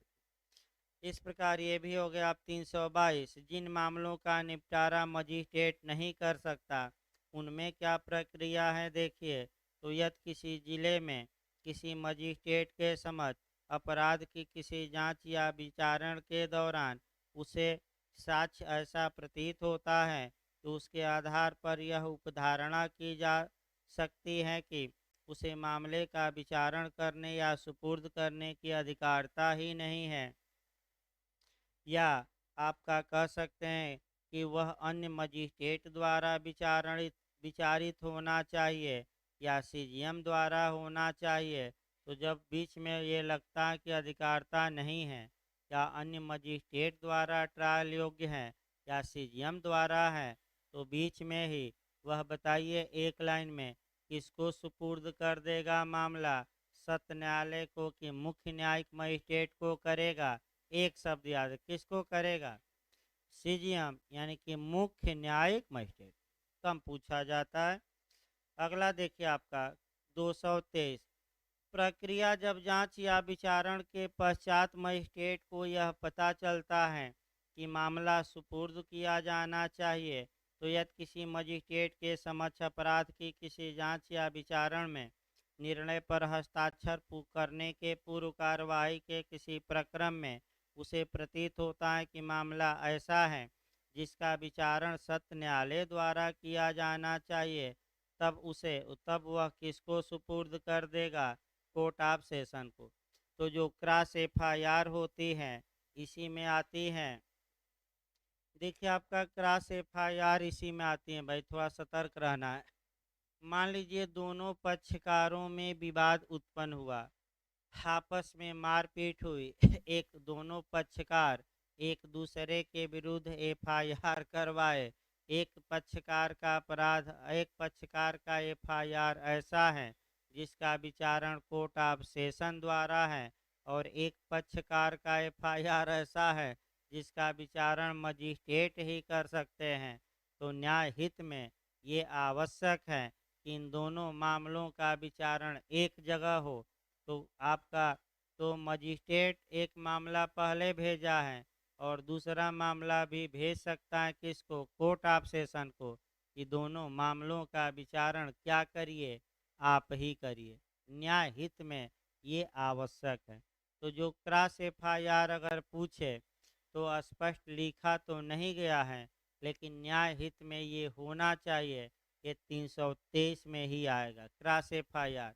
एक जगह विचारण करना क्या माना जाएगा? उचित। 324 छोड़ देना है। 325 बस एक लाइन कि मजिस्ट्रेट ने विचारण किया, अभियुक्त को दोष सिद्ध कर दिया, मजिस्ट्रेट को लगता है कि पर्याप्त कठोर दंड मैं नहीं दे सकता, इस अभियुक्त को तो अधिक दंड देना चाहिए, तो किसको सुपुर्द कर दे? निर्णय देने के बाद, दोष सिद्धि के बाद बस एक लाइन पूछा जाता है, किसको कमिट कर दे, किसको मामला भेज दे? केवल दंड देने के लिए तो मुख्य न्यायिक मजिस्ट्रेट को। रट कर जाइए, किसको भेज दे? अब एक उदाहरण देखिए, सटीक उदाहरण देखा जाए। आपका सटीक उदाहरण, घर में चोरी हुई, प्रथम वर्ग न्यायिक मजिस्ट्रेट ऐसे अपराध का विचारण करने में सक्षम है। अब आप दिमाग यहाँ लगाएंगे कि प्रथम वर्ग न्यायिक मजिस्ट्रेट सजा ही सामान्यतः कितना दे सकता है? 3 साल, और जुर्माना 10,000, और घर में चोरी के लिए अधिकतम सजा कितनी हो सकती है? 7 साल। तो अगर मजिस्ट्रेट ने दोष सिद्ध चोरी के लिए ठहराया, अभियुक्त को कन्विक्ट किया, और वह सोचता है कि चलो 3 साल या उससे कम ही सजा दे दी जाए, तो कहीं भेजने की आवश्यकता नहीं है, वो खुद ही सजा दे दे। लेकिन अगर फर्स्ट क्लास मजिस्ट्रेट को लगता है कि 3 साल से अधिक दंड देना उचित होगा और हम दे नहीं सकते, दोष सिद्ध कर चुके हैं अभियुक्त को, केवल अब क्या देना है? दंड। तो ऐसी दशा में कन्विक्शन के पश्चात, निर्णय के पश्चात वह दंड देने के लिए मामला कहाँ भेज दे? मुख्य न्यायिक मजिस्ट्रेट। और मुख्य न्यायिक मजिस्ट्रेट अधिकतम कितनी सजा दे सकते हैं? 7 साल। कोई दिक्कत नहीं है भाई, कितना दे सकते हैं तो दे सकते हैं, कोई दिक्कत नहीं, वो दे दें, या तो 4 साल दे, 5 साल दे, लेकिन अधिकतम कितना दे सकते हैं? 7 साल। 325 में बस इतना याद रखना है कि आपका किसको सुपुर्द। इसके बाद 326 छोड़ दीजिए, आपका 327 इधर पूछी जाती है न्यायालयों का खुला होना। तो न्यायालयों का खुले होने से भी जो एमपी का मॉडल है वह भाई मैं बता दूं अंदर तक क्वेश्चन इससे बनाया है, लेकिन जो सामान्य क्वेश्चन आता है उस क्वेश्चन को पहले पकड़िए कि आपराधिक न्यायालय खुले होंगे या न्यायालय क्रिमिनल कोर्ट ओपन होगा, ये कहाँ बताया गया है? तो सेक्शन 327 में। सिविल न्यायालय खुला होगा, पिछली बार आपका जे में आया था उत्तराखंड में, तो आपका जवाब रहेगा सीपीसी की धारा 153 ख या 153 भी। और सुप्रीम कोर्ट भी हमारा खुला न्यायालय होगा, 145 का क्लाज 4, 145 अनुच्छेद का क्लाज कौन है? 4। खुला न्यायालय मतलब कि सबके सामने कार्यवाही होगी, जितने लोग आ सकते हैं कोर्ट में आए, किसी के पीठ पीछे कोई न तो फैसला लिया जाएगा न ही साक्ष्य लिया जाएगा, सभी लोग कोर्ट में आए और सबके सामने खुले न्यायालय में क्या होगी? कार्रवाई। लेकिन ये विधि का पूर्ण नियम नहीं है, कुछ मामले ऐसे जरूर हैं जहाँ की बंद कमरे में कार्यवाही, यानी कि बाहरी लोगों को कहाँ रखा जाएगा? बाहर। केवल अधिवक्ता, पीड़ित, अभियोजन का वकील, न्यायाधीश या उनके क्लर्क रहेंगे गवाह, अन्य लोगों को क्या कहा किया जाएगा? तो कौन से मामले हैं जहाँ की बंद कमरे में भी विचारण चल सकता है? तो ज़्यादातर मामले दुराचार के हैं। तो दुराचार के मामलों में जो कार्यवाही होगी न्यायालय में ओपनली नहीं होती, और पीड़ित का नाम भी गुप्त रखा जा सकता है कि नहीं? रखा जा सकता है। और ओपन करने पर आईपीसी की धारा बता दीजिए 228 ए। पीड़िता की पहचान प्रकटीकरण पर सामान्यतः क्या लगा दी गई है? रोक। अब बेरेट की भाषा देखिए, चूंकि एमपी थोड़ा अंदर से बनाया है तो भाई वो देखिए, अगर अंदर से बन ही जाए तो क्या करेंगे? इसका अच्छा तरीका है कि एक बार कम से कम 2-4 लाइन बेरेट भी क्या करिए, जानिए। देखिए, वह स्थान जिसमें कोई दंड न्यायालय किसी अपराध की जांच या विचारण के प्रयोजन से बैठता है खुला न्यायालय समझा जाएगा। तो खुला न्यायालय का मतलब क्या हुआ? कि आपका जिसमें जनता साधारणतया प्रवेश कर सकेगी, जहां तक कि सुविधापूर्वक वे उसमें समा सकें। अब ये थोड़ा है कि 50 लोगों की बैठने की जगह हजारों लोग आ जाएं तो न्यायालय रोक सकता है कि चलो 50 लोग बैठेंगे, अन्य लोग बाहर से क्या करेंगे? नज़ारा देखें, अनुमान लगाए कि अंदर क्या हो रहा होगा, रोका जा सकता है। लेकिन जितने लोग आ सकते हैं उतने लोग आएं और सबके सामने क्या होगी? कार्रवाई। परंतु यदि पीठासीन न्यायाधीश या मजिस्ट्रेट ठीक समझता है तो वह किसी विशिष्ट मामले की जांच या विचारण के किसी भी स्टेज में आदेश दे सकता है कि जनसाधारण यानी कि आम जनता या कोई विशेष व्यक्ति उस कमरे में या भवन में जो न्यायालय द्वारा उपयोग में लाया जा रहा है न तो प्रवेश करेगा, न होगा और न ही रहेगा। न्यायालय रोक लगा सकता है। दूसरा खंड, उपधारा 1 में किसी बात के होते हुए भी दुराचार के मामलों में किसी अपराध की जांच या विचारण बंद कमरे में किया जाएगा। ये भी महत्वपूर्ण है। जो दुराचार के मामले हैं उसमें विचारण कैसे किया जाता है? ओपन कोर्ट में कि बंद कमरे में? बंद। खंड 2 में दिया गया है। परंतु पीठासीन न्यायाधीश यह ठीक समझता है या दोनों में से किसी पक्षकार द्वारा आवेदन किए जाने पर किसी विशिष्ट व्यक्ति को उस कमरे या भवन में जो न्यायालय द्वारा उपयोग में लाया जा रहा है प्रवेश करने की अनुज्ञा न्यायालय दे सकता है, परंतु यह और कि किसी महिला न्यायाधीश या मजिस्ट्रेट द्वारा यथासाध्य बंद कमरे में विचारण किया जाएगा। भले अनुज्ञा एक दो आदमी को किसी विशिष्ट को दे दीजिए, लेकिन सामान्यतः ऐसे अपराधों का ट्रायल बंद कमरे में ही होगा। तीसरा खंड देखिए, जहां उपधारा 2 के अधीन कोई कार्रवाई की जाती है, वहां किसी व्यक्ति के लिए किसी ऐसी कार्रवाई के संबंध में न्यायालय की पूर्व अनुज्ञा के बिना मुद्रित या प्रकाशित करना विधिपूर्ण नहीं होगा। यानी कि आप बलात्संग का मामला है, कार्रवाई कोर्ट में चल रही है, क्या क्या के दिन कार्रवाई हुई, ये न्यायालय की इजाज़त से छाप सकते हैं। बिना न्यायालय की इजाज़त से आप छाप सकते हैं कि नहीं पेपर में, पत्रिका में? नहीं। अब बिना न्यायालय की इजाज़त से छापते हैं तो 228 ए के तहत आईपीसी आप दंड के क्या होंगे? तो पीड़िता का नाम गुप्त रखा जा सकता है कि नहीं? रखा जा, नाम हम न छापिए, कार्रवाई क्या हो रही है न छापिए। परंतु दुराचार के अपराध के संबंध में विचारण कार्यवाही के मुद्रण या प्रकाशन पर पाबंदी पक्षकारों के नाम और पते की गोपनीयता बनाए रखते हुए हटाई जा सकेगी।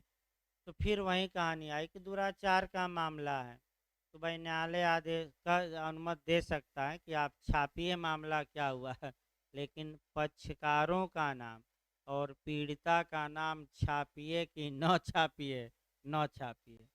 अगर छाप देते हैं इसके बाद भी तो आईपीसी की धारा बनी है कौन सी? पीड़िता की पहचान प्रकट करने के लिए दंड 228 ए, 2 साल दंड है आपका। इसीलिए जैसे कि पेपर में देखिएगा तो आगे पोस्ट में लिखा रहता है काल्पनिक नाम, कभी दिमाग में लगाइएगा क्यों लिखा रहता है, आईपीसी की धारा 228 ए के कारण। इसके बाद एक सेक्शन बचा है, ये भी देख लिया जाए 2-4 मिनट भाई, तब आपका ब्रेक ही अब ब्रेक क्या समाप्त हो जाएगा आज। 300 निकाल लीजिए भाई, इसमें जो मेन मेन पॉइंट है बता दिया जाए। 300 में क्वेश्चन आपका दृष्टांत रटना पड़ेगा घर पे, मैं बता दूं 300 का आज ही जाकर रट डालिएगा। देखिए आपका जो क्वेश्चन बने हैं पहले उसको निकाल लिया जाए। सेक्शन 300 में प्रायर कन्विक्शन और प्रायर एक्विटल का प्रावधान किया गया है। तो पहला क्वेश्चन बनता है आपका धारा 300 के किस क्लाज में पूर्व दोष सिद्धि और पूर्व दोष मुक्ति का सिद्धांत समाहित है? तो 300 का क्लाज कौन सा है? 1, पहला नियम मिला। अब ये पूछा जाता है दूसरा, प्रायर कन्विक्ट और प्रायर एक्विट का सिद्धांत कहाँ समाहित है? तो प्रायर एक्विट मतलब पूर्व दोष सिद्धि, नहीं प्रायर एक्विट मतलब पूर्व दोष मुक्ति, और प्रायर कन्विक्ट का मतलब पूर्व दोष सिद्धि। तो दोनों सिद्धांत समाहित हैं इसमें कि एक, दोनों। ये झारखंड में पूछा गया। अगला क्वेश्चन, रेह जुडिकेटा सीआरपीसी की किस धारा में है? प्रांग न्याय। तो आपका जवाब रहेगा सेक्शन 300 का क्लाज 1 क्लाज वाइज चलिएगा। रेह जुडिकेटा किस धारा में है? 300 का 1। फिर पूछेगा विश्व वैक्सरी से प्रोटेक्शन या प्रोटेक्शन अगेंस्ट डबल जियोपार्डी, दोहरे खतरे से संरक्षण, तब भी कौन सी धारा मारेंगे? 300 का क्लाज कौन सा? 1। अब नियम देखिए, या विश्व वैक्सरी कहा जाता है प्रोटेक्शन अगेंस्ट विष, या हिंदी में दे देगा किसी भी व्यक्ति को एक ही अपराध के लिए एक से अधिक बार अभियोजित और दंडित नहीं किया जाएगा। ये संविधान में भी है, अनुच्छेद 20 के क्लास 2 में, और सीआरपीसी में 300 के क्लास 1 में। क्लास वाइज ज़्यादा पूछा जाता है। फिर अगला क्वेश्चन देखिए, अगर किसी व्यक्ति के खिलाफ किसी अपराध के लिए एक बार मुकदमा चला और वह उस अपराध में या तो सजा पाया या बाइज्जत बरी हो गया। यानी कि या तो दोष सिद्ध ठहराया गया या दोष मुक्त हो गया। तो सामान्य नियम ये है कि अब उसी अपराध के लिए उस पर दोबारा मुकदमा चलेगा कि नहीं, नहीं चलेगा। लेकिन यह विधि का पूर्ण नियम नहीं है। क्लाज 2 से इसका एक्सेप्शन है। अपवाद का मतलब कि एक ही अपराध के लिए या तो बाइज्जत बरी हुआ हो या सजा पाया हो, तो कुछ दशाएं ऐसी दी गई हैं कि उस पर उसी अपराध के लिए दोबारा मुकदमा चल सकता है कि नहीं, चल सकता है। अब आपका उतनी दशाएं बहुत लंबा समय लेती हैं आपका, लेकिन इसमें जितने दृष्टांत हैं आपका एफ तक दृष्टांत हैं, और एफ तक दृष्टांतों को आप प्रयास ये करेंगे कि रट डालना है। और ज़्यादा तो जितर जो दृष्टांत पूछा जाता है, एक तो ई का पूछा जाता है, चोरी के लिए इल्ज़ाम लगा और चोरी के लिए दोष सिद्ध हुआ, तो क्या उस पर उसी अपराध में लूट का आरोप लगाकर मुकदमा चल सकता है कि नहीं, चल सकता है, क्योंकि एक्सेप्शन में मामला आएगा। अब ये है कि भाई पढ़ाना थोड़ा शॉर्टकट में मुश्किल है, लेकिन जो मुख्य मुख्य बातें हैं वे तो हम शुरुआती दौर में क्या किए। अगर वैसे 90% चांस है कि यहीं से बनता है और दृष्टांत न समझ में आए, फिर भी रट्टा मार कर जाइए। अब देखते हैं भाई, आपका समय मिलेगा तो लास्ट में इसको समय मिलेगा तो आधा पौन घंटा हम पढ़ाएंगे, क्योंकि 1 घंटा कम से कम समझाने में लगेगा। तो जो सोमवार से भाई क्लासिकल टेस्ट होगा भाई आपका इंग्लिश और हिंदी मीडियम दोनों में, और सोमवार से जो शेड्यूल है बता दिया जाए आपका, ये 5 सवा 5 बजे से पुलिस एक्ट चलेगा। लोग कह रहे हैं कि पहले पैरा पढ़ा दिया जाए, तो पहले पैरा ही एक बार पढ़ा दिया जाए तब सेक्शन। तो 6 दिन आपका पुलिस एक्ट और पैरा, और 6 दिन आगे एविडेंस चलेगा रिवीजन बैच। और सेकेंड पीरियड में, हाँ शाम को, और सेकेंड पीरियड में आईपीसी चलेगी चोरी से। इसका फायदा रहेगा कि जो आईपीसी का 2-3 चैप्टर बचा है 12 दिन में उसको क्या किया जाए, निपटा दिया जाए, और एक रिवीजन। तो आप लोग भाई साल पेपर दोहराना शुरू कर दीजिए, और आपका रिवीजन कराया ही जाएगा सोमवार से। एक दिन में कम से कम 50 पैरा का टारगेट या 60 का रखा जाए। आप बेरेक्ट लेकर आइए, नोट्स लेकर आइए, यहाँ केवल स्मृति ताज़ा करिए जो भूल भटके गए हैं, और उसका कोई उपाय नहीं है। तो स्मृति क्या कराई जाएगी, केवल ताज़ा। यही सब काम देता है परीक्षा में। तो सोमवार से आपका भाई 5:15 वहीं 5:20 से पहले पुलिस